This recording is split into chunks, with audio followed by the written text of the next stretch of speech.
Hi, I'm Benni Knop from Noisy Post, and if you're in audio post-production or mix music in anything from Dolby Atmos to surround sound, and you want to get SoundID by Sonarworks to work in multi-channel on your system-wide audio, I've found the plugin for you. It's GroundControl Sphere by Ginger Audio. Let's dive into it.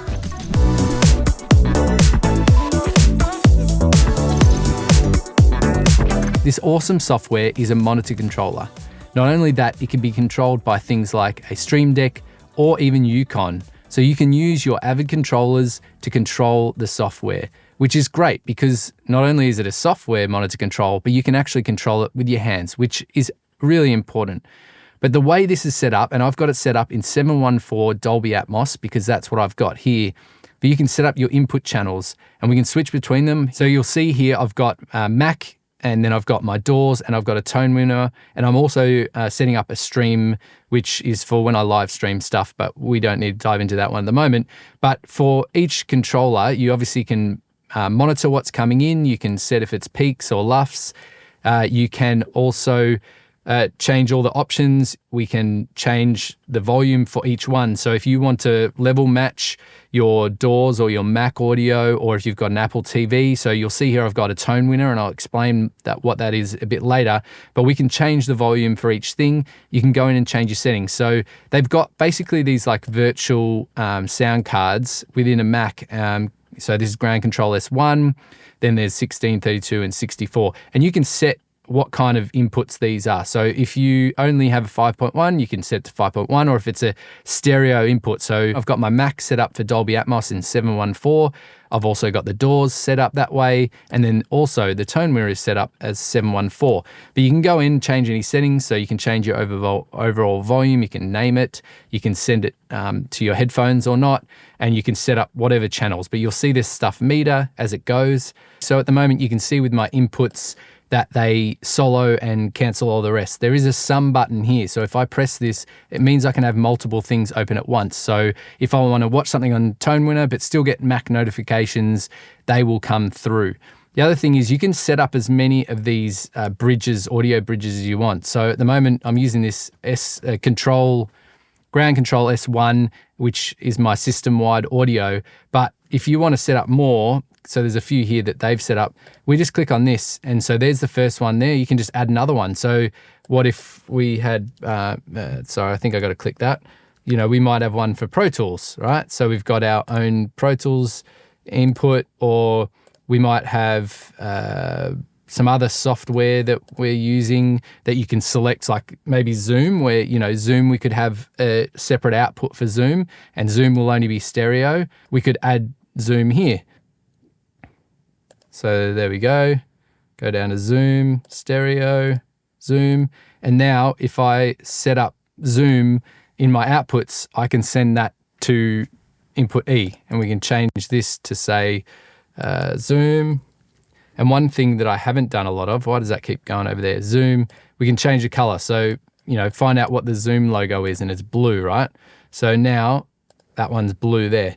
The Mac, what color is Apple? Apple's black and white, so we can't really do that. But you get the idea. So we can have all these color-coded just to make it easier for the eye to know what we're working on. On the controller side of things, you can obviously have a fader knob. You can set pre-selected levels. You can listen to stuff in mono. Like, it's a full-on monitor control. It's great. You can solo speakers, so you can, you know, solo what you want, clear it. You can listen to just the wides, which I don't have, just the tops. And these all can be controlled by Eucon or a Stream Deck, which is amazing. You've got your headphone output, and then you've got your main outputs here. So there's multiple main outputs.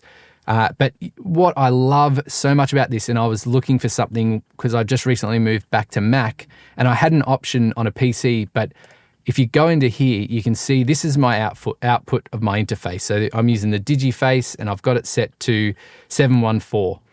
And these are obviously just the ADAT channels sending through.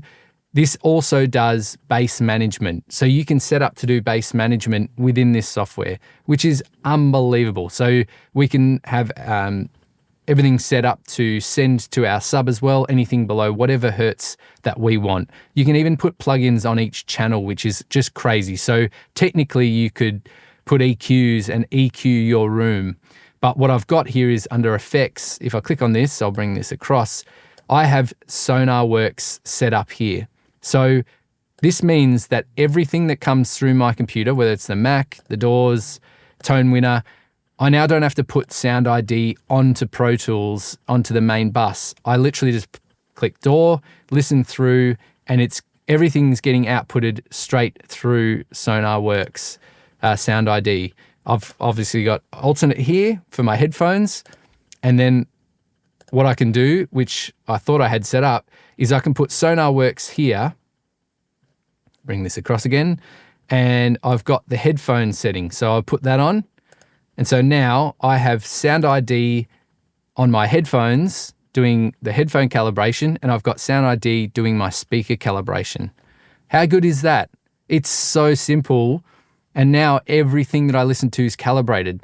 So I've got a Tone Winner, which a Tone Winner is the AT300. This unit is basically a Dolby Atmos converter. So I've got an Apple TV, the Apple TV plugged into the Tone Winner just through a HDMI, and the Tone Winner, look it up, has lots of XLR outputs, and those XLR outputs are going into my digital conversion, which is an SSL converter.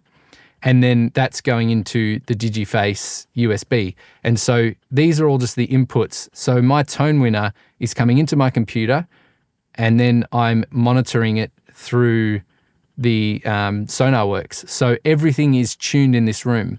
Now, obviously, I've got to have my computer on if I want to watch anything on my Apple TV, but I've already got my projector on, and I'm obviously, most of the time I'm working on my system anyway. But we can then also monitor. So if you click on it, we get an input and output monitoring setup. You can change the levels of everything, like, headphones, like all your sends to your headphones. So if we said Mac here, we send our headphones, we can turn that up or down as well. So if our headphones are louder than our monitors, we can adjust all that stuff. It's also got talkback.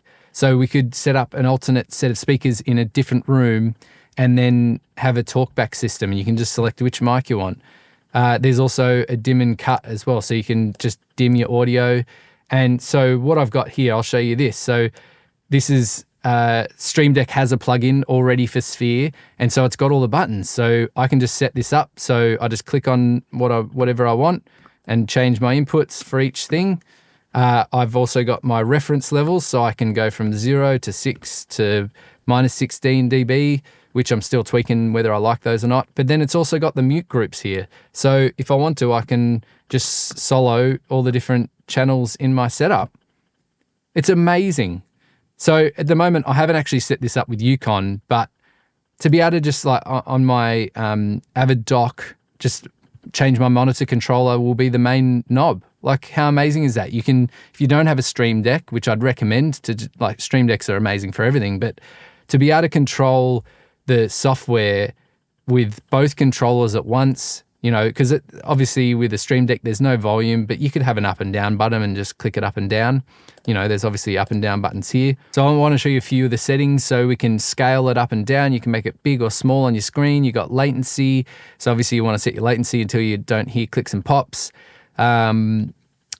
Which could be an issue if you're recording. I wouldn't use this if you're recording, but if you're just playing back, go for it. So here you go. So you can set up your Eucon settings, your Stream Deck settings. So you can use OCS as well, which is awesome.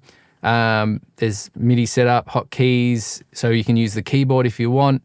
You can set your master clock as well as your sample rates. So I haven't had the software for that long yet, and I'm still playing around with it. You do need to make sure things like your clocking and all that sort of stuff is set up well. And you also have to realize that adding something like SoundID is going to add some sort of lag. So obviously your latency is going to be set a bit higher, but I wouldn't ever record with this on anyway. So you can bypass this when you want to record stuff. But if you're mostly just mixing and doing things like that, make sure you're screen is in sync with your audio. But to be able to not have to worry about whether SoundID is on your different inputs, it's awesome. Like the fact that now I'm like, I'll listen to something on my tone winner, so watching something on Apple TV sounds amazing in my studio. Then when I go to mix stuff in my DAW, it's already tuned and ready to go, and it sounds amazing. So if you want to check out GroundControl Sphere, please click the link below or the one up here and go have a look for yourself, because, you know, for all of us Mac users out there that wanted system-wide SoundID, we finally get the multi-channel version. I've been Benni Knop from Noisy Post, and I'll see you on the next one.